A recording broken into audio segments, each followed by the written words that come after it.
अस्सलामु अलैकुम वरहमतुल्लाह भाइयों और बहनों।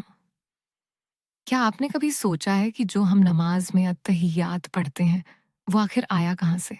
वो अल्फाज कौन से हैं और उसमें इतना सुकून क्यों मिलता है? आज हम जानेंगे उस पाक मुकाम की कहानी जिसने इन अल्फाज को जन्म दिया और जिसे सुनकर हर मोमिन का दिल अल्लाह की तरफ खिंच जाता है। ये वो लम्हा था जब सारा जहान सो रहा था मगर एक बंदा सातों आसमान के पार बुलाया गया। रसूलुल्लाह सल्लल्लाहु अलैहि वसल्लम मुक़द्दस रात शब मेराजवा जहां उन्हें पहले बैतुल मक़दिस लाया गया और फिर आसमान दर आसमान हर नबी से मुलाकात हुई।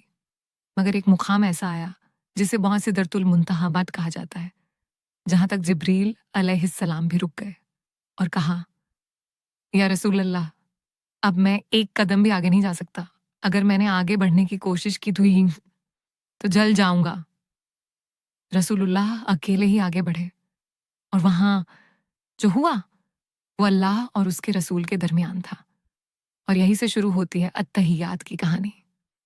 रसूलुल्लाह ने अल्लाह के सामने अर्ज किया, अत्तहियातु लिल्लाहि वस्सलावातु वत्तय्यिबात, यानी सारी इबादतें, नमाजें और पाकीज़ा बातें सिर्फ अल्लाह के लिए हैं। ये अल्फाज उस अदब का इजहार थे जो एक बंदा अपने रब के सामने करता है। फिर अल्लाह ताला ने जवाब दिया, अस्सलामु अलैका अय्युहन नबिय्यु व रहमतुल्लाहि व बारकातुहू, तुझ पर सलाम हो ऐ नबी, और अल्लाह की रहमतें और बरकतें भी। सोचिए ये कैसा लम्हा होगा जब खुद अल्लाह अपने नबी को सलाम कह रहा है।